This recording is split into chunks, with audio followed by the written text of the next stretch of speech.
Bueno, cambiamos radicalmente frente a la mirada al momento de esta mañana en Caná. Pasamos de ese primer milagro a otro milagro, un milagro diferente. Un milagro que tiene que ver también con otra mirada, la mirada de Jesús. Me miró con misericordia, podríamos decir, esta motivación, que es motivación a partir de este Evangelio que vamos a por este momento, si quieren tener el documento de fondo, de Jesús que va caminando. Lo leen desde sus lugares, ¿no? Sí. Podemos leer un momento en silencio.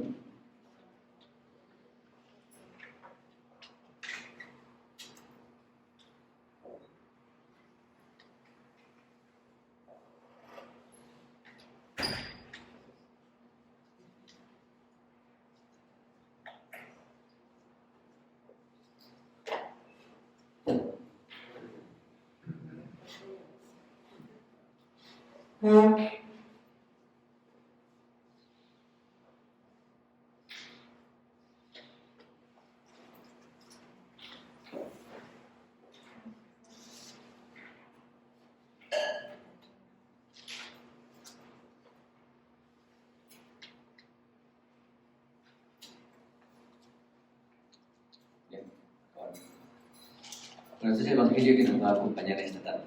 Esta segunda parte de nuestro retiro, pues quiere ser meditar y pensar en este momento y esta mujer. Lo primero, llama la atención que Jesús va caminando porque hay que sanar a una niña de 12 años. Y Jairo, una niña de la cual pues obviamente tenía prioridad en las... Si tuviera que hacer Jesús una escala de prioridades en su vida, ¿no? Que va antes, pero que obviamente una niña que está muriendo, pues tiene prioridad, con 12 años. Y esa mujer que tenía poco de sangre desde hace 12 años, podía esperar. Visto así, las prioridades están claras. Jesús iba con sus discípulos lo tenían claro, tenían que llegar para curar a esa niña de 12 años. Jairo era una persona querida, respetada. En Cafarnaúm, la sinagoga de Cafarnaúm. Jairo era muy importante y por lo tanto tenía prioridad. Normalmente uno no compara, ¿no?, prioridades cuando se refiere a Jesús, pero en nuestra vida sí que lo podemos hacer. Hay cosas que tienen prioridad y otras cosas que no las tienen. Y por lo tanto, cuando vamos con prisa para resolver una prioridad, dejamos de lado otras. El caso es que así iba esta escena, no se le imaginan, pues Jesús corriendo, caminando, rápido, con sus discípulos, con mucha gente que lo rodeaba. Y esta mujer que aparece aquí es una mujer impura. ¿Y por qué es impura? Porque, como dice el Levítico, una mujer que tenga flujo de sangre varios días fuera del periodo menstrual, pues si su menstruación se prolonga fuera del tiempo normal, quedará impura. Quedará impura, como una leprosa. El que la toque, los toques, será impuro. Y esa mujer entonces será impura. No es una mujer con flujo de sangre, era una mujer impura. Es decir, que tenía que alejarse de la gente para que nadie la tocara y quedara impura. Porque para el mundo judío, tocar lo impuro significaba contaminarte. El hecho de tocar. Por eso al leproso no se le podía tocar, además que podía transmitir la enfermedad. Pero aparte, tocar cosas impuras, y por eso se lavaban tanto, las abluciones, la limpieza, pues era tan importante para el judío, por lo exterior. Sin embargo, esta mujer, pues, por supuesto, no se atreve a muchas cosas. Ella se siente indigna. Es lo más fuerte, ¿no? Se siente impura y por lo tanto piensa que Jesús tampoco querrá tocarme. Jesús tampoco querrá detenerse porque tiene prisa. Jesús sabe que iba por ahí y sabe que ella tiene fe, ¿verdad? Tiene fe en Jesús. Pero no se atreve. A veces cuando hacemos la pregunta ¿dónde me situaré yo? Lo haremos mañana. ¿Dónde me sitúo yo cuando pienso en la Semana Santa o en algún lugar? ¿Me sitúo cerca o lejos de Jesús? Pues me sitúo lejos porque me siento pequeño, indigno. o me da vergüenza simplemente, me da pena estar cerca de Jesús o querer colocarme delante para que me haga caso a mí. Quizá hay otras personas que no, que sienten que Jesús le va a hacer caso inmediatamente para el frente, se colocan ahí delante para que las vean. Pero ella no, ella era una mujer que se siente pequeña. Y en realidad se le ocurre una idea, tocar a Jesús. Algo bastante habitual, porque ya lo hemos escuchado en varios evangelios, ¿no? Donde a Jesús la gente venía a tocarlo. Incluso decía en alguna ocasión, bastaba con el que le tocaran el manto. Es decir, no es una mujer creativa, esto no es una cosa suya, ya se conocía, ¿no? Se sabía que tocar lo sagrado, igual que tocar lo impuro, me vuelve impuro, tocar lo sagrado me hace más sagrado, me santifica. Y eso permanece en nuestra iglesia, en todos los sentidos, en ambos sentidos. Tocar lo puro, lo sagrado, cuando uno va a Lourdes, por ejemplo, toca la piedra con agua, la piedra mojada por el agua. Cuando uno va a un lugar santo, de peregrinación, a Tierra Santa, pues toca las piedras. En algún lugar te dice no tocar, pero en verdad. Pero en realidad donde se puede tocar, se toca. Porque ahí está Jesús, es el lugar santo, por las piedras santas. Y por lo tanto, cuando yo toco algo santo, cuando pasa el Papa, cuando pasan los grandes encuentros, pues la gente quiere tocarlo. La gente lanza la mano para tocar al Papa. No porque quiera llamar su atención, sino porque quiere pues, recibir algo de tocarlo. Esa fe es muy impresionante, ¿no? O sea, querer tocar lo sagrado.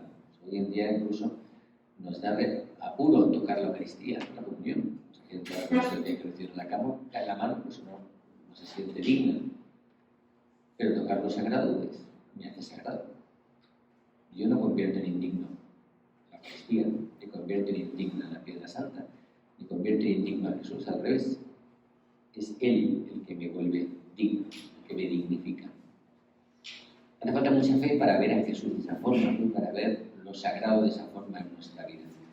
Tocar mi santuario hogar, tocar el cuadro de la mano, tocar, cuando toquemos, digamos, cuando yo tocar el santuario, tocar a personas a nuestro alrededor, a nuestra familia, a nuestro cónyuge, imagínate que al tocarlo pensando estoy tocando a Dios a través de Él. Hace falta mucha fe, ¿cierto? Hágalo.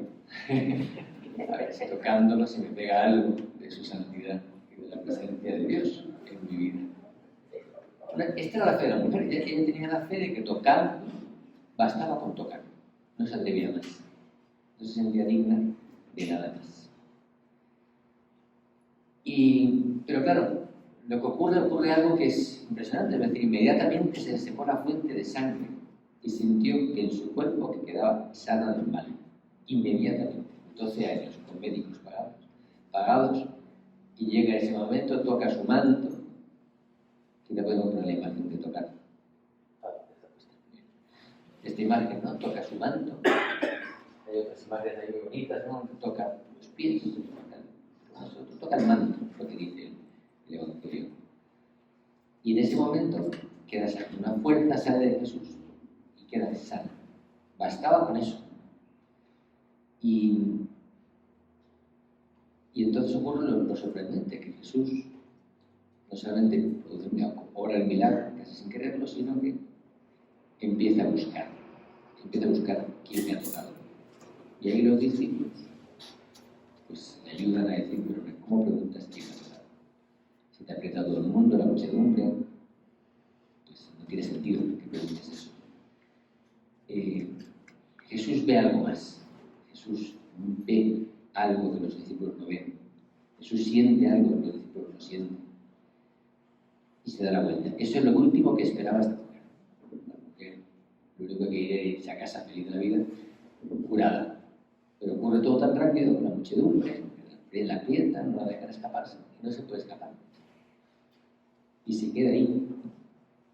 En realidad es fuerte, ¿no? Porque en realidad ella, en ese momento, hubiera querido irse y se hubiera perdido lo más fuerte de este evangelio, del momento. Hubiera quedado sana del cuerpo, pero no del alma. En realidad el milagro más grande es el que viene después. Ella tocó el manto, pero Jesús se volvió y la vio. La miró, la encontró, la descubrió. Estaba oculta entre los hombres, pero la descubrió y la vio. Esta mujer que quería ser invisible pasó a ser visible, y gracias a que pasó a ser visible, pues cambió su vida cuando escuchó vio esa mirada, se sintió mirada por Jesús de esa forma. Ella esperaría en ese momento que Jesús estuviera indignado, que le recriminasen: ¿por qué has hecho esto? ¿Cómo se te ocurre tocarme? Tú que eres impura. Era lo que esperaba, era lo más normal, de acuerdo con la tradición judía. Le había tocado a Jesús y todo el mundo sabía que le había tocado, por lo cual era un castigo, incluso un pecado público. Era impura y había pasado esa barrera, había tocado. Y sin embargo, ocurre todo lo contrario. Jesús le dice: vete, tu fe te ha salvado, vete en paz, queda curada de la enfermedad. A esa mujer en realidad hasta ese momento solo la vio Jesús, para el resto era invisible. Esa es la verdad. Y esa es la mirada de Jesús, que purifica, que mira de una forma que es diferente. Yo creo que esa es mi forma de mirar es la que todos quisiéramos tener. Pero bueno, todos nos sentimos un poco como esta mujer, indignos. Siempre hay una que te dicen, ¿no? Cuando peco, me alejo del santuario, me cuesta ver o pensar en la mirada recriminatoria de María por mis pecados. Y eso que ahora cuando uno se ve caminando, pues siente que hace penitencia ya por los pecados. Pero igual, uno siempre piensa: bueno, me siento indigno. Y experimentamos la indignidad. Y sin embargo, lo que importa en este día y lo que importa en este evangelio es la mirada de Jesús. Libre de mis prejuicios, libre de mi mirada no es pura normalmente. La mirada nuestra normalmente tiene algo que yo interpreto la realidad. Yo ahora les pregunto a ustedes, estoy pensando, Maya está pensando en cualquier cosa. Bueno, Maya está pensando en lo que viene después. No en la actividad siguiente. Imagino mis prejuicios. No tengo ni idea de qué está pensando, pero yo imagino. Farid está pensando en el partido de... Imagino. A veces es cierto. Y a veces hay gente que dice: piensa mal y acertarás. Es una pena, porque la verdad que pensar mal y acertar es una pena. ¿Sí? Al final me envenena el corazón. Porque siempre trato de pensar mal a ver si acierto. Al final me envenena. Pensar bien, pues a lo mejor no acierto, pero me hace bien. Me hace bien al alma. Mirar bien y por lo tanto no interpretar, no juzgar, no interpretar los hechos como son, me da libertad. Pero ¿cuánto cuesta mirar bien? Ese es mi tema. Pero quería comenzar, quería detenerme también en la fragilidad que todos tenemos. Decía el padre Kentenich: me glorío de mi pequeñidad y de mis flaquezas. ¿Por qué? Porque así la gracia de Dios tiene oportunidad de manifestarse de manera admirable. Porque soy pequeño, Dios me ama. Dios me ama porque soy pequeño y desvalido. Esa experiencia de la misericordia que tuvo el padre Kentenich, que yo creo que también hemos tenido todos, aunque a veces se nos olvida, pues todos hemos experimentado esa desproporción entre el perdón de mis pecados y el tamaño de mis pecados, ¿no? Yo pienso que los pecados son muy grandes y experimento un perdón misericordioso. Pero muchas veces no tenemos ese concepto bien metido en el corazón, lo tenemos en la cabeza, pero en el corazón no lo acaba de tocar. Sentimos que cada vez que pecamos, pues Dios lo quiere menos. Quizá porque también nosotros somos así con los demás. Y nos sentimos como esta mujer, impuros, y por lo tanto no somos dignos. Debemos grabarnos este mensaje. ¿Por qué me quiere Dios? Porque Él es bueno. No me quiere porque yo sea bueno. Si yo no fuera tan bueno, Dios me seguiría queriendo. En eso es diferente a nosotros. Nosotros muchas veces queremos más a los que son buenos, a los que se portan bien, a los que nos quieren bien. Salvo, es verdad, el amor de una madre con su hijo, pero que, bueno, que si se porta bien nuestro hijo lo queremos más generosos. Pero sin embargo Jesús mira nuestra pobreza, nuestra flaqueza, nuestra pequeñez y se conmueve. Y ante nuestra miseria, Él despliega toda esa misericordia que tiene. Dios sabe que soy débil y sabe que soy limitado. Y sabe que yo no puedo solo. O sea, esa es la experiencia que deberíamos grabarnos en el corazón. Cuando yo pienso en este evangelio, pues pienso en esa mujer que se siente totalmente indigna como yo. ¿Pero qué me hace indigno? Si pienso ahora, si pensamos cada uno en nuestro corazón, a lo mejor lo podemos compartir matrimonialmente. Porque ¿en qué me siento indigno? ¿Dónde siento que está mi enfermedad? ¿Dónde está mi fragilidad que me cuesta tanto mostrársela a alguien? ¿En qué estoy enfermo? Dice para que el hombre de hoy está enfermo porque no sabe asumir sus miserias. Eso no es enfermo. O sea, me enferma no ser capaz de aceptar mis debilidades, no reconocer mis defectos, no aceptar mi necesidad de otros. Eso me enferma. O sea, mi miseria no aceptada ni asumida al final me enferma, curiosamente. Cuando yo me doy cuenta de que necesito a otros, y lo asumo y lo acepto y me alegro de esa fragilidad mía, eso es más sano. La persona que tiene la capacidad de mirar esa fragilidad y gloriarse, como decía San Pablo, me glorío en mi debilidad, esa persona es más sana. Y los que a veces nos cuesta reconocer nuestras debilidades y defectos, pues quizás nos enfermamos. Podemos en riesgo de enfermarnos. La alianza de amor nos ayuda. A veces siempre pensamos que el capital de gracia son méritos. Entonces, cuando pensamos que son méritos, no hemos entendido nada de la alianza de amor. Pensamos que son es una compilación de méritos. Yo recuerdo un chico, un joven, que ya está casado, es cuando él tenía un toco, cuando era joven, y entre ellos, bueno, tenía uno que era decir lo que pensaba a cualquiera. Entonces, recuerdo que un obispo en las misiones nos preguntó, bueno, ¿qué es la alianza de amor? Y él dijo, bueno, pues para mí, la alianza de amor es, yo, agarro toda mi mierda, la tiro del cielo y baja convertida en gracia. El obispo lo miraba así como... Y en realidad es una buena... No muy polite ni muy educada, pero es muy clara.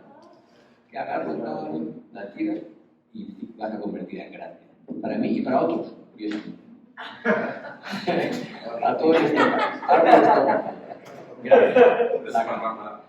Lo que sube está claro, pero lo que baja es mucho mejor. Esa es la experiencia de la alianza, ¿no? Y esa es la experiencia de la misericordia. Yo agarro todo lo que en mí pues, huele mal, no está bien, tiene que ver con el odio, con mis impurezas, con mis infidelidades, mis superficialidades, mi dureza, ¿no? Todo lo que hay en mi corazón que no es de Dios, que no es puro, que no es santo, que no es grande, y se lo entrego a Dios. Esto es lo que soy, esto es lo que tengo. Y entrego mi pecado, mi debilidad, mi enfermedad, mi flaqueza. Entonces ahí María se alegra. Por eso María nos espera en el santuario, no solamente mañana que va a estar abierto el camino, sino que en general todos los días me espera cuando subo, cuando llego a ella. También en nuestro santuario hogar nos espera. Nos espera. Eso es lo más bonito, ¿no? Y es el mayor alivio, ¿no? Que en el fondo, cuando no tengo cuando menos, como siempre se dice, ¿no? Abrázame cuando menos lo merezca. Cuando más lo merezca, a lo mejor no lo necesito, pero cuando menos lo merezca, es cuando más lo voy a necesitar. Abrázame cuando más necesite ese abrazo. Eso es lo que es en realidad, así como debería ser nuestra experiencia con Dios.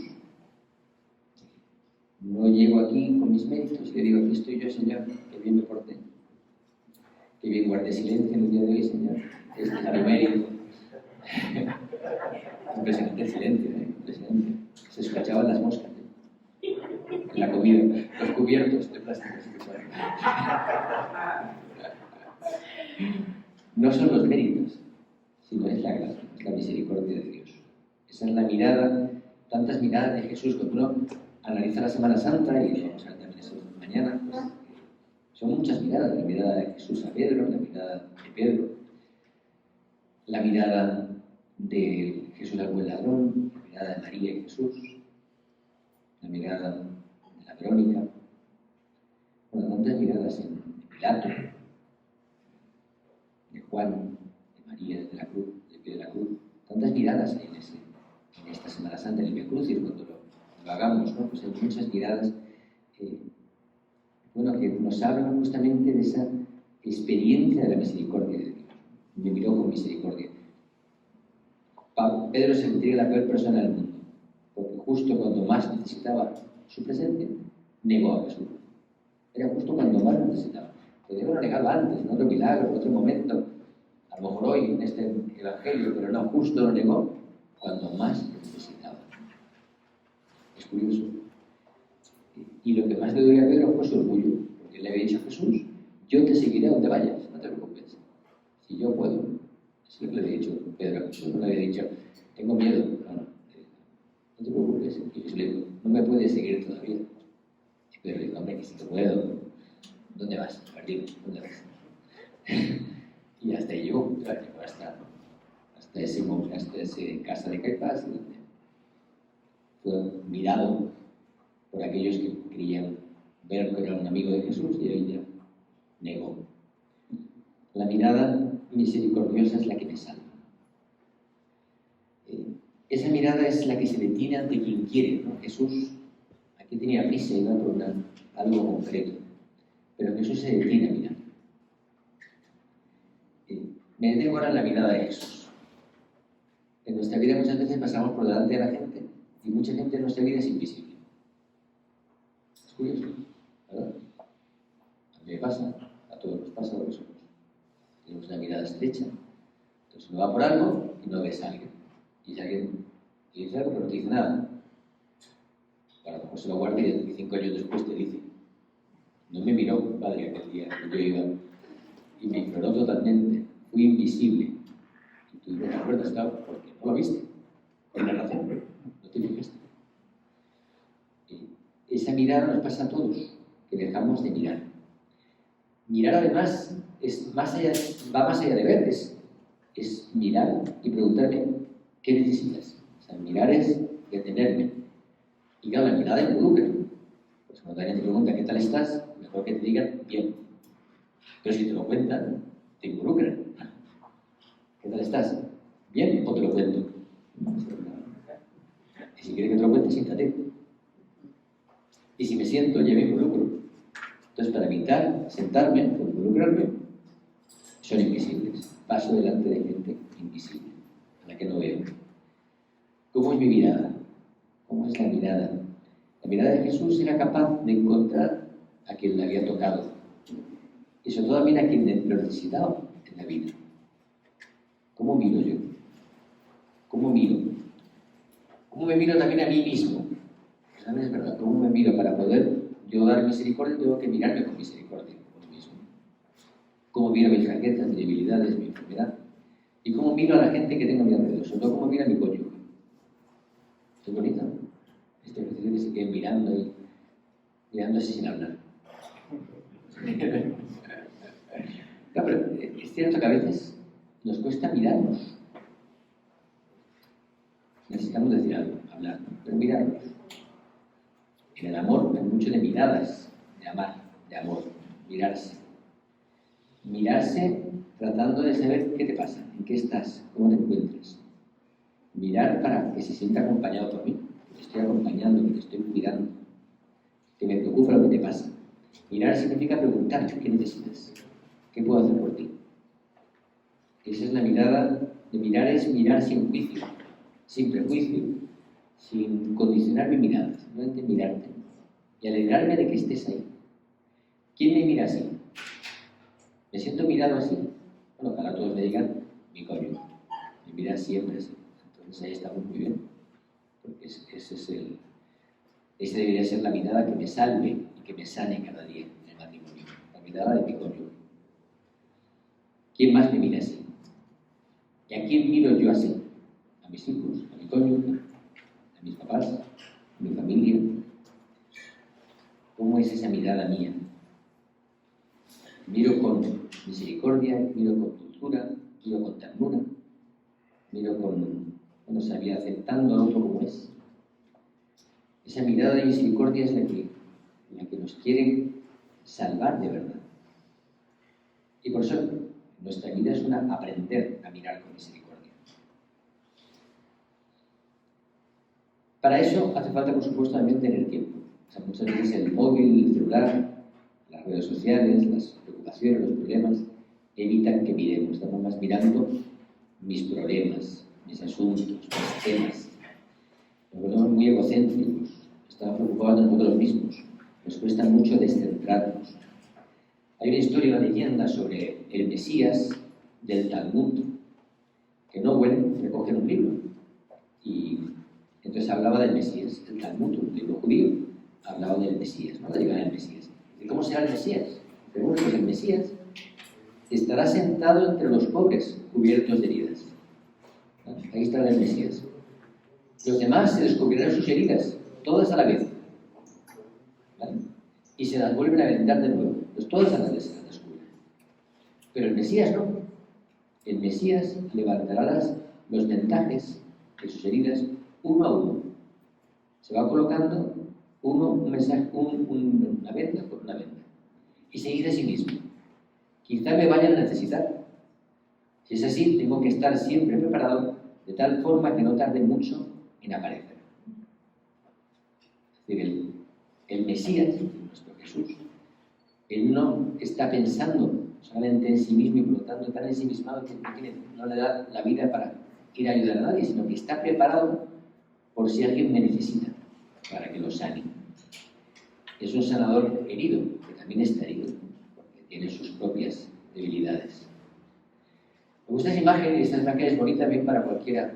Una mamá podría decir esto igual, ¿no? La mamá haría lo mismo con sus hijos, estaría preocupada de su vendaje, uno a uno, para tener tiempo para ir a socorrer a sus hijos sin necesitar que ella fuera. Esa sería nuestra actitud en la vida, estar preparado en cualquier momento por ver quién me necesita. ¿Quién necesita que yo vaya a socorrerlo, a ayudarlo, a atenderlo? Pero tenemos que combatir para ello el gran peligro que es la tentación de la indiferencia. Que no me preocupe nada que otros tengan heridas, me preocupa mi herida, me preocupa mi problema, mi debilidad, que estoy yo mal. No me preocupan tanto los demás. Entonces, tengo que preguntarme cómo es mi mirada, cómo es la mirada mía, cómo es mi capacidad para no vivir ensimismado, sino vivir vuelto y atento a quien me esté tocando, o me esté llamando, o me esté necesitando. La mujer toca a Jesús y después experimenta esa mirada que la sana. No sabemos nada más de la mujer, no sabemos qué pasó con ella, si se quedó con Jesús, si fue discípula, si lo siguió, si no lo siguió. Lo que sabemos es que su vida cambia porque fue mirada con misericordia y a partir de ese momento Jesús le dijo: estás sana, puedes irte en paz, tu alma está también sana. Ojalá muchas personas que llegaran a nosotros pudieran salir sanados del encuentro con nosotros, pudieran salir renovados, pudieran salir con la experiencia de sentirse queridos y curados.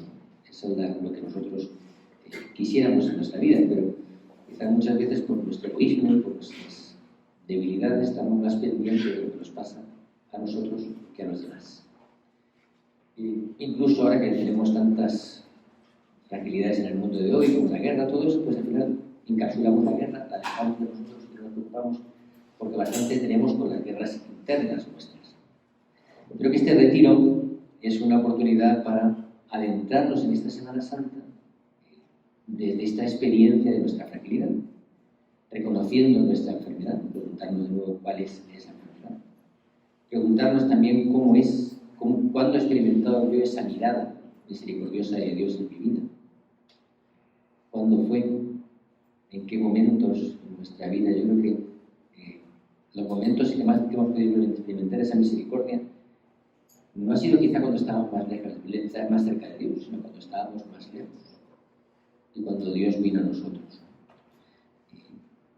¿Cuándo en este año a lo mejor hemos experimentado esa misericordia, esa mirada? Si pensamos en nuestra vida de este año, en qué momentos he experimentado la fragilidad y he experimentado la misericordia, la mirada de Dios. ¿Qué personas me recuerdan cómo mira Dios en mi vida? familia, en mis amigos, en Schoenstatt, donde me siento mirada o mirado como mira Dios con esa misericordia. Bueno, yo creo que esa es la experiencia, ¿no?, en la que queríamos partir hoy. Por un lado, reconocer mi fragilidad, mi debilidad. Por otro lado, reconocer que tengo que aprender a tocar lo sagrado y a buscar lo sagrado en mi vida para que ese Dios me mire, se vuelva y me sane. Que ojalá este Evangelio podamos, igual que el de Caná esta mañana, poder meditarlos el día de hoy, preparando el corazón, ¿no?, para vivir lo que va a ser la Semana Santa, que ya empezaremos mañana. Voy a dejarlo por aquí, para que podamos pensar en ello, detenernos, mirar estas escenas, ¿no?, esa mirada, esa mano de Jesús que toca a la mujer que está sanada, esa misericordia que quisiéramos experimentar en cada vez que nos confesamos, que muchas veces lamentablemente no lo conseguimos. No porque nos confesemos mal, no porque el cura lo haga mal, que a veces también puede ser, sino porque a lo mejor no ocurre, o no estamos abiertos, o no sucede, pero que ojalá fuera siempre así, porque las grandes experiencias de misericordia suceden en la confesión de mi fragilidad, de mi debilidad, y experimentamos ese amor profundo de Dios. Vamos a recapacitar sobre eso, sobre mi miseria y de misericordia, para poder preparar así el corazón en este retiro.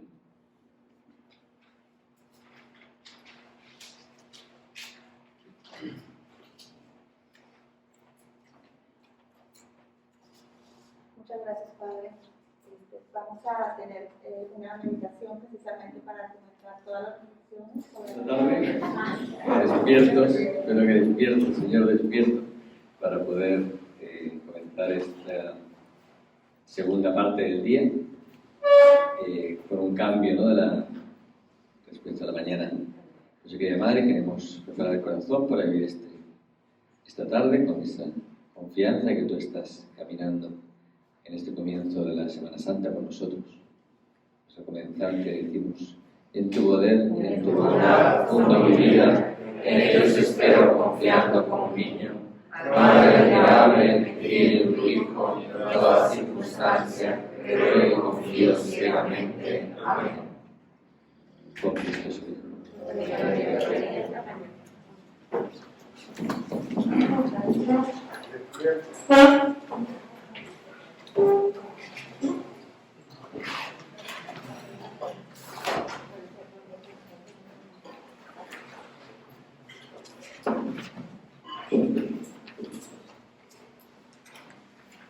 Bueno, cambiamos radicalmente frente a la mirada al momento de esta mañana en Caná. Pasamos de ese primer milagro a otro milagro, un milagro diferente. Un milagro que tiene que ver también con otra mirada, la mirada de Jesús. Me miró con misericordia, podríamos decir, esta motivación, que es motivación a partir de este Evangelio que vamos a por este momento, si quieren tener el documento de fondo, de Jesús que va caminando. Tú lees desde sus lugares, ¿no? Sí. Podemos leer un momento en silencio.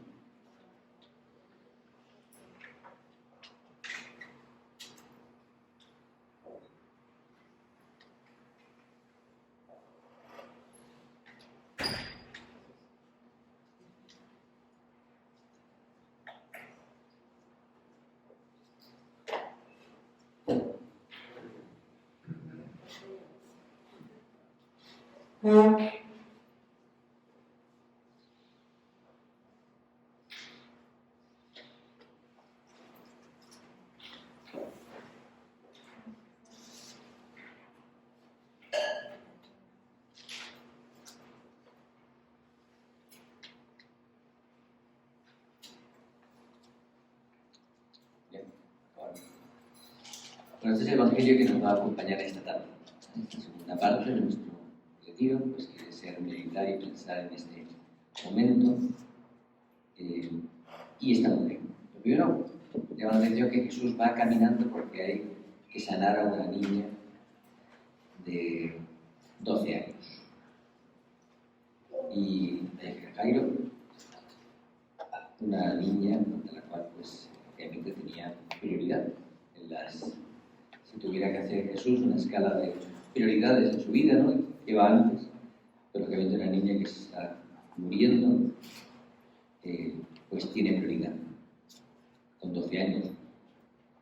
Y esa mujer que tenía poco de sangre desde hacía 12 años podía esperar. Visto así, las prioridades están claras.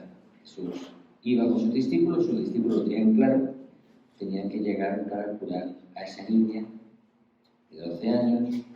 Jairo era una persona querida, respetada.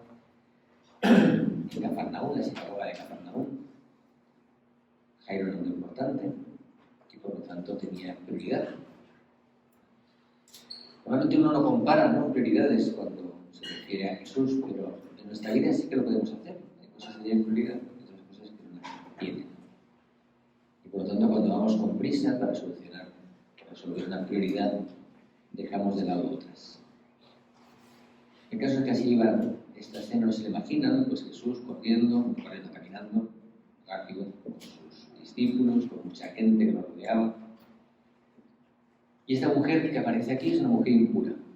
¿Y por qué es impura? Porque, como dice el Levítico, una mujer que tenga flujo de sangre varios días fuera del periodo menstrual, pues si su menstruación se prolonga fuera del tiempo normal, quedará impura. Quedará impura, como una leprosa. El que la toque, los toques, será impuro. Y esa mujer entonces será impura. No era simplemente una mujer con flujo de sangre, era una mujer impura. Es decir, que tenía que alejarse de la gente para que nadie la tocara y quedara impura. Porque para el mundo judío, tocar lo impuro significaba contaminarte. El hecho de tocar. Por eso al leproso no se le podía tocar, además que podía transmitir la enfermedad. Pero aparte, tocar cosas impuras, y por eso se lavaban tanto, las abluciones y la limpieza, pues era tan importante para el judío, por lo exterior. Sin embargo, esta mujer, pues, por supuesto, no se atreve a muchas cosas. Ella se siente indigna.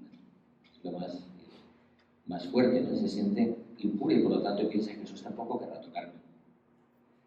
Jesús tampoco querrá detenerse porque tiene prisa. Jesús sabe que iba por ahí y sabe que ella tiene fe, ¿verdad? Tiene fe en Jesús, pero no se atreve. A veces cuando hacemos la pregunta ¿dónde me situaré yo? Lo haremos mañana. ¿Dónde me sitúo yo cuando pienso en la Semana Santa o en algún lugar? ¿Me sitúo cerca o lejos de Jesús? Pues me sitúo lejos porque me siento pequeño, indigno, o me da vergüenza simplemente, me da pena estar cerca de Jesús o querer colocarme delante para que me haga caso a mí. Quizá hay otras personas que sienten que Jesús le va a hacer caso inmediatamente para el frente, se colocan ahí delante para que las vean. Pero ella no, ella era una mujer que se siente pequeña. Y en realidad se le ocurre una idea, tocar a Jesús. Algo bastante habitual, que ya lo hemos escuchado en varios evangelios, ¿no? Donde a Jesús la gente venía a tocarlo. Incluso decía en alguna ocasión, bastaba con el que le tocara en el manto. Es decir, no es una mujer creativa, esto no es una cosa suya, ya se conocía, ¿no? Se sabía que tocar lo sagrado, igual que tocar lo impuro, me vuelve impuro, tocar lo sagrado me hace más sagrado, me santifica. Y eso permanece en nuestra iglesia, en todos los sentidos, en ambos sentidos. Tocar lo puro, lo sagrado, cuando uno va a Lourdes, por ejemplo, toca la piedra con agua, la piedra mojada por el agua. Cuando uno va a un lugar santo, de peregrinación, a la Tierra Santa, pues toca las piedras. En algún lugar te dice no tocar, pero es verdad. Pero en realidad donde se puede tocar, se toca. Porque ahí está Jesús, es el lugar santo, son las piedras santas. Y por lo tanto, cuando yo toco algo santo, cuando pasa el Papa, cuando pasan los grandes encuentros, pues la gente quiere tocarlo. La gente lanza la mano para tocar al Papa. No porque quiera llamar su atención, sino porque quiere pues, recibir algo de tocarlo. Esa fe es muy impresionante, ¿no? O sea, querer tocar lo sagrado. Hoy en día incluso nos da apuro tocar la Eucaristía, la comunión. Gente que no se ve crecido en la cama, cae la mano, pues no se siente digna. Pero tocar lo sagrado, pues, me hace sagrado. Yo no convierto en indigno la Eucaristía, me convierto en indigno en la piedra santa, me convierto en indigno a Jesús, al revés. Es Él el que me vuelve digno, el que me dignifica. Hace falta mucha fe para ver a Jesús de esa forma, ¿no? Para ver lo sagrado de esa forma en nuestra vida. Tocar mi santuario hogar, tocar el cuadro de la mata, tocar, cuando toquemos, digamos, cuando debe tocar el santuario, tocar a personas a nuestro alrededor, a nuestra familia, a nuestro cónyuge. Imagínate que al tocarlo pensando estoy tocando a Dios a través de Él. Hace falta mucha fe, ¿cierto? Hágalo. A ver si tocándolo se me pega algo de su santidad y de la presencia de Dios en mi vida. Bueno, esta era la fe de la mujer. Ella tenía la fe de que tocar bastaba con tocar, no se atrevía más, no se sentía digna de nada más. Pero claro, lo que ocurre algo que es impresionante, es decir, inmediatamente se le secó la fuente de sangre y sintió que en su cuerpo que quedaba sana del mal. Inmediatamente, 12 años con médicos pagados, y llega ese momento, toca su manto. ¿Qué te podemos poner la imagen de tocar? Esta imagen, ¿no? Toca su manto. Hay otras imágenes ahí muy bonitas, ¿no? Toca los pies, toca el manto, lo que dice el Evangelio. Y en ese momento queda sana. Una fuerza sale de Jesús y queda sana. Bastaba con eso. Y entonces ocurre lo sorprendente, que Jesús no solamente obra el milagro, casi sin quererlo, sino que empieza a buscar quién me ha tocado. Y ahí los discípulos pues le ayudan a decir, pero ¿cómo preguntas quién me ha tocado? Si te aprieta todo el mundo, la muchedumbre, pues no tiene sentido que preguntes eso. Jesús ve algo más. Jesús ve algo que los discípulos no ven. Jesús siente algo que los discípulos no sienten. Y se da la vuelta. Eso es lo último que esperaba esta mujer. La mujer, lo único que quería era irse a casa feliz de la vida, curada. Pero ocurre todo tan rápido con la muchedumbre, la aprieta, no la dejan escaparse, y no se puede escapar. Y se queda ahí. En realidad es fuerte, ¿no? Porque en realidad ella, en ese momento, hubiera querido irse y se hubiera perdido lo más fuerte de este evangelio, del momento. Hubiera quedado sana del cuerpo, pero no del alma. En realidad el milagro más grande es el que viene después. Ella tocó el manto, pero bueno, Jesús se volvió y la vio. La miró, la encontró, la descubrió. Estaba oculta ante los hombres, pero la descubrió y la vio. Esta mujer que quería ser invisible pasó a ser visible, y gracias a que pasó a ser visible, pues cambió su vida cuando escuchó vio esa mirada, se sintió mirada por Jesús. De esa forma ella esperaría en ese momento que Jesús estuviera indignado, que me recriminasen, ¿por qué has hecho esto? ¿Cómo se te ocurre tocarme? Tú que eres impura. Era lo que esperaba, era lo más normal, de acuerdo con la tradición judía. Le había tocado a Jesús y todo el mundo sabía que le había tocado, por lo cual era un castigo, incluso un pecado público. Era impura y había pasado esa barrera, había tocado. Y sin embargo, ocurre todo lo contrario. Jesús le dice, vete, tu fe te ha salvado, vete en paz, queda curada de la enfermedad. A esa mujer en realidad hasta ese momento solo la vio Jesús, para el resto era invisible. Esa es la verdad. Y esa es la mirada de Jesús que purifica, que mira de una forma que es diferente. Yo creo que esa es mi forma de mirar es la que todos quisiéramos tener. Pero bueno, todos nos sentimos un poco como esta mujer, indignos. Siempre hay una que te dicen, ¿no? Cuando peco, me alejo del santuario, me cuesta ver o pensar en la mirada recriminatoria de María por mis pecados. Y eso que ahora cuando uno se ve caminando, pues siente que hace penitencia ya por los pecados. Pero igual, uno siempre piensa, bueno, me siento indigno. Y experimentamos la indignidad. Y sin embargo, Lo que importa en este día y lo que importa en este evangelio es la mirada de Jesús.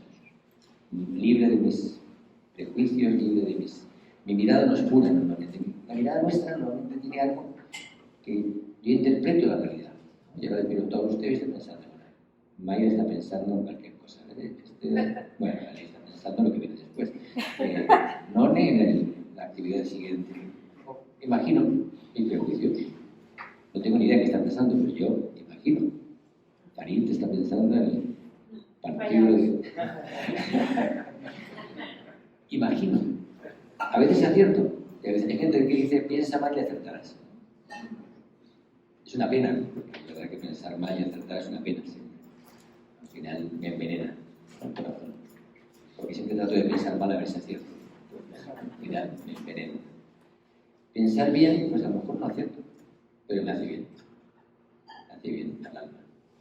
Mirar bien y por lo tanto no interpretar, no juzgar, no interpretar los hechos como son, me da libertad. Pero ¿cuánto cuesta mirar bien? Ese es mi tiempo.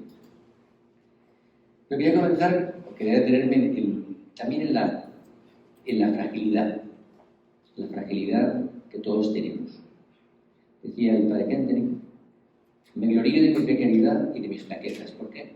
Porque así la gracia de Dios tiene oportunidad de manifestarse de manera admirable. Porque soy pequeño, Dios me ama. Dios me ama porque soy pequeño y desvalido.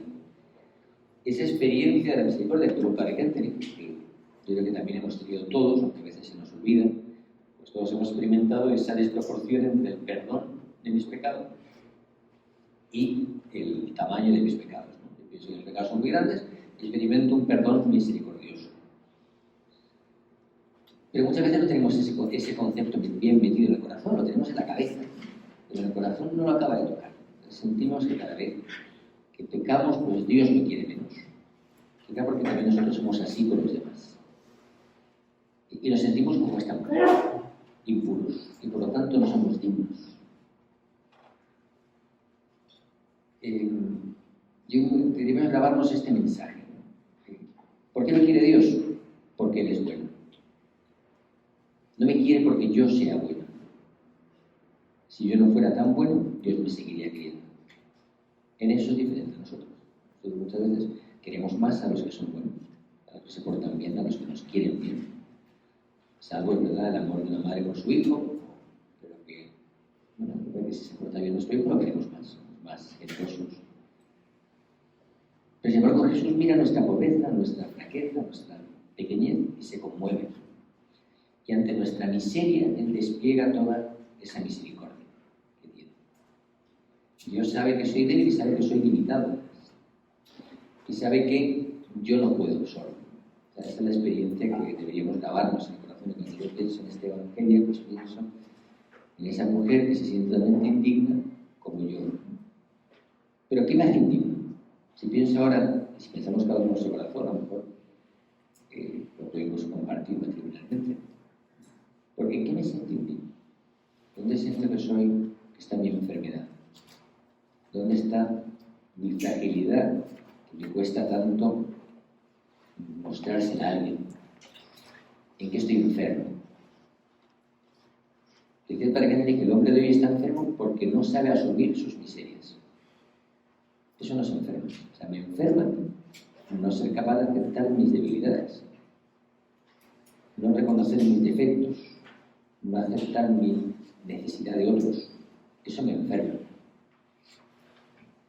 O sea, mi miseria no aceptada ni asumida, al final me enferma, curiosamente. Cuando yo me doy cuenta de que necesito a otros, y lo asumo y lo acepto y me alegro de esa fragilidad mía, eso es más sano. La persona que tiene la capacidad de mirar esa fragilidad y gloriarse, como decía San Pablo, me glorío en mi debilidad, esa persona es más sana. Los que a veces nos cuesta reconocer nuestras debilidades y defectos, pues quizás nos enfermamos, pero nosotros no enfermamos. La alianza de amor nos ayuda. A veces siempre pensamos que el capital de gracia son méritos. Entonces, cuando pensamos que son méritos, no hemos entendido nada de la alianza de amor. Pensamos que eso es una compilación de méritos. Yo recuerdo un chico, un joven, que ya está casado, eran un toco cuando era joven, alguno que otro. Y entre ellos, bueno, tenía uno que era decir lo que pensaba a cualquiera. Entonces, me acuerdo que un obispo en las misiones nos preguntó, bueno, ¿qué es la alianza? Y él dijo, bueno, pues para mí, la alianza de amor es, yo, perdónenme, agarro toda mi mierda, la tiro del cielo y baja convertida en gracia. El obispo lo miraba así como... Y en realidad es una buena... No muy polite ni muy educada, pero es muy clara. Que agarro toda la tira y baja convertida en gracia. Para mí y para otros, curiosamente. A todos les toca. A todos les toca. Gracias. Lo que sube está claro, pero lo que baja es mucho mejor. Esa es la experiencia de la alianza, ¿no? Y esa es la experiencia de la misericordia. Yo agarro todo lo que en mí pues, huele mal, no está bien, tiene que ver con el odio, con mis impurezas, con mis infidelidades, mis superficialidades, mi dureza, ¿no? Todo lo que hay en mi corazón que no es de Dios, que no es puro, que no es santo, que no es grande, y se lo entrego a Dios. Esto es lo que soy. Esto es lo que tengo. Y entrego mi pecado, mi debilidad, mi enfermedad, mi flaqueza. Entonces ahí María se alegra. Por eso María nos espera en el santuario, no solamente mañana que va a estar abierto el camino, sino que en general todos los días me espera cuando subo, cuando llego ahí. También en nuestro santuario hogar nos espera. Nos espera. Eso es lo más bonito, ¿no? Y es el mayor alivio, ¿no? Que en el fondo, cuando no tengo cuando menos, como siempre se dice, ¿no? Abrázame cuando menos lo merezca. Cuando más lo merezca, a lo mejor no lo necesito, pero cuando menos lo merezca, es cuando más lo voy a necesitar. Abrázame cuando más necesite ese abrazo. Eso es lo que es en realidad, así como debería ser nuestra experiencia con Dios. No llego aquí con mis méritos y le digo, aquí estoy yo, Señor, que bien me porté, que bien guardé silencio en el día de hoy, Señor, este es mi mérito. Impresionante el silencio, impresionante. Se escuchaban las moscas, en la comida, los cubiertos de plástico se escuchaban. No son los méritos, sino es la gracia, es la misericordia de Dios. Esa es la mirada, tantas miradas de Jesús, cuando uno analiza la Semana Santa, y vamos a ver también eso mañana, pues, son muchas miradas, la mirada de Jesús a Pedro, la mirada de Pedro, la mirada de Jesús al buen ladrón, la mirada de María y Jesús, la mirada de la Verónica, bueno, tantas miradas en Pilato, de Juan, de María desde la cruz, de pie de la cruz, tantas miradas hay en esta Semana Santa, en el Via Crucis, cuando lo hagamos, ¿no? Pues hay muchas miradas bueno, que nos hablan justamente de esa experiencia de la misericordia de Dios. Me miró con misericordia. Pedro se sentía la peor persona del mundo, porque justo cuando más necesitaba su presencia, negó a Jesús. Era justo cuando más necesitaba. Podría haberlo negado antes, en otro milagro, en otro momento, a lo mejor hoy en este evangelio, pero no, justo lo negó cuando más necesitaba. Es curioso. Y lo que más le dolía a Pedro fue su orgullo, porque le había dicho a Jesús, yo te seguiré a donde vayas, no te preocupes, si yo puedo. Es lo que le había dicho Pedro a Jesús, no le había dicho, tengo miedo, no te preocupes. Y Jesús le dijo, no me puedes seguir todavía. Y Pedro le dijo, hombre, que si te puedo, ¿dónde vas? A ver, dime, ¿dónde vas? Y hasta ahí llegó, hasta ese casa de Caifás, donde fue mirado por aquellos que querían ver que era un amigo de Jesús y él ya negó. La mirada misericordiosa es la que me salva.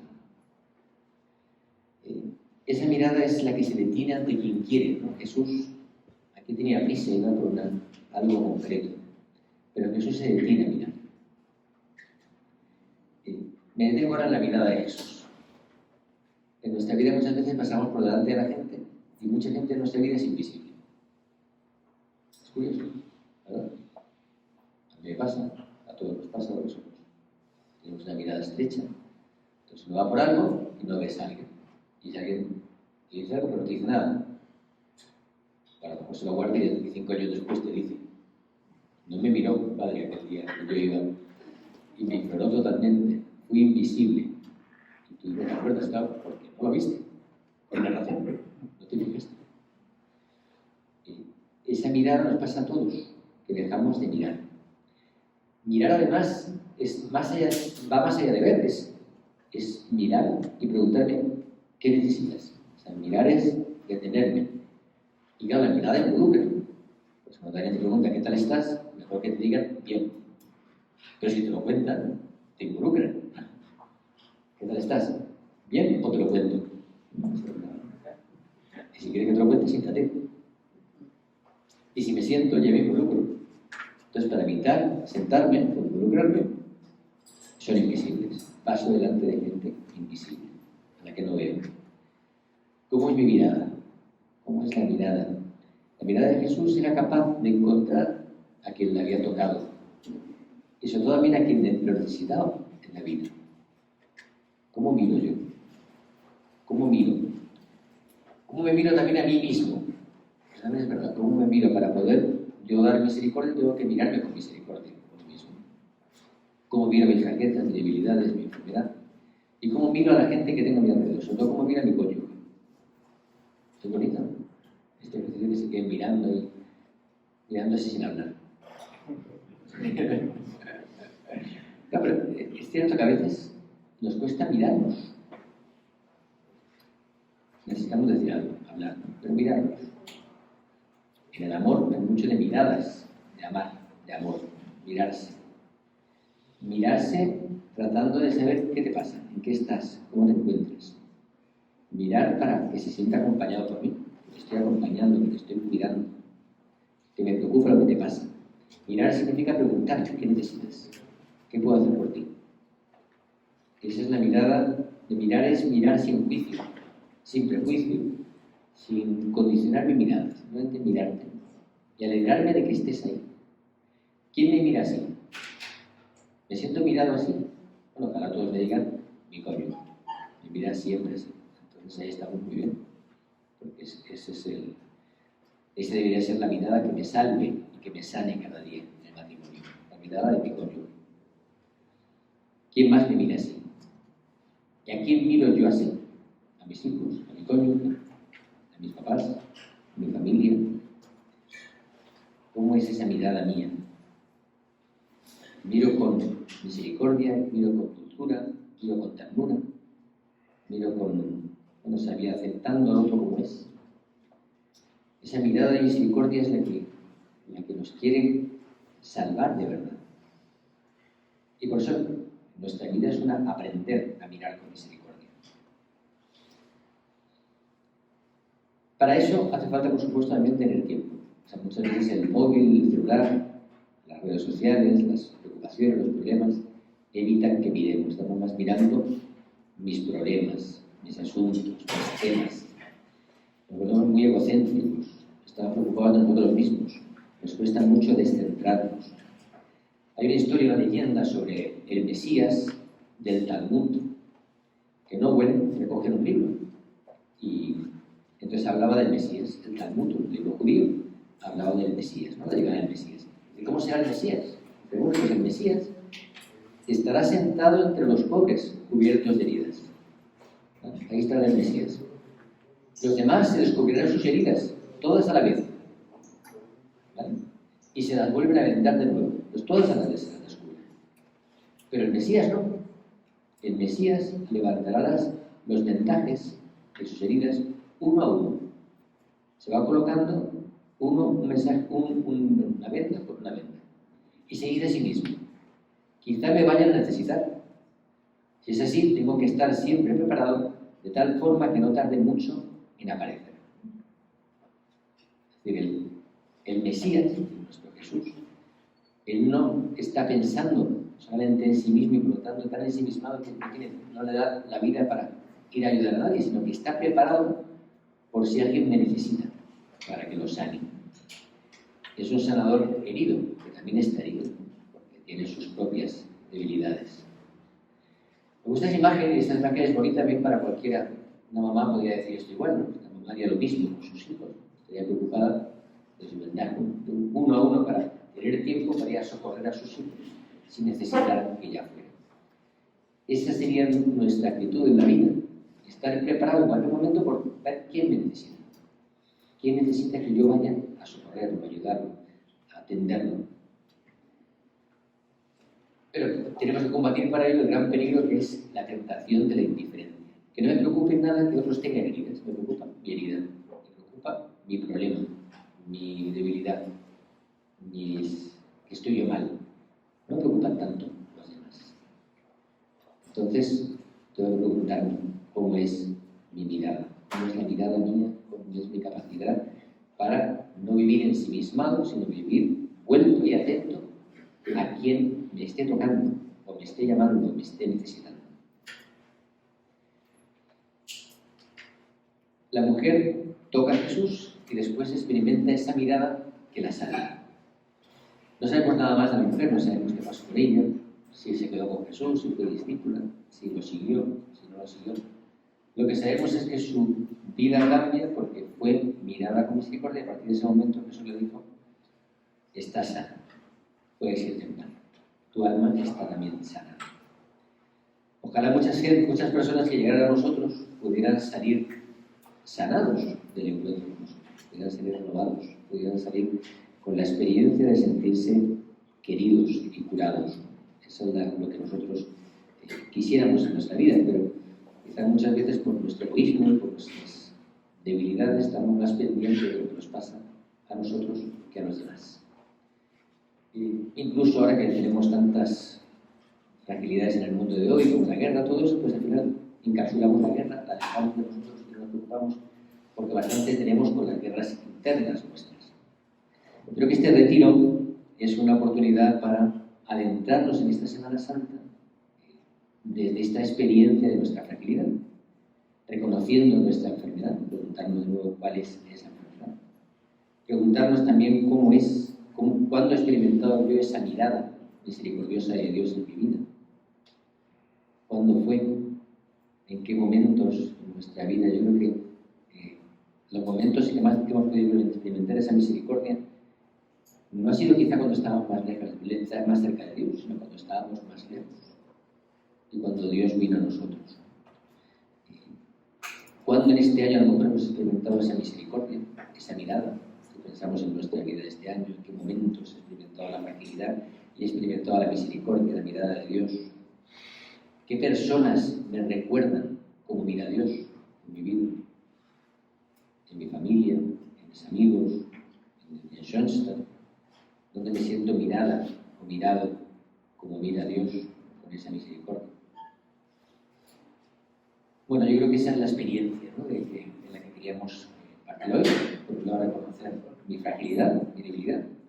Por otro lado, reconocer que tengo que aprender a tocar lo sagrado y a buscar lo sagrado en mi vida para que ese Dios me mire, se vuelva y me sane. Que ojalá este Evangelio podamos, igual que el de Caná esta mañana, poder meditarlos el día de hoy, preparando el corazón, ¿no?, para vivir lo que va a ser la Semana Santa que ya empezaremos mañana. Voy a dejarlo por aquí, para que podamos pensar en ello, detenernos, mirar estas escenas, ¿no?, esa mirada, esa mano de Jesús que toca a la mujer que está sanada, esa misericordia que quisiéramos experimentar en cada vez que nos confesamos, que muchas veces lamentablemente no lo conseguimos. No porque nos confesemos malo, no porque el cura lo haga mal, que a veces también puede ser, sino porque a lo mejor no ocurre, o no estamos abiertos, o no sucede, pero que ojalá fuera siempre así, porque las grandes experiencias de misericordia suceden en la confesión de mi fragilidad, de mi debilidad, y experimentamos ese amor profundo de Dios. Vamos a recapacitar sobre eso, sobre mi miseria y mi misericordia, para poder preparar así el corazón en este retiro.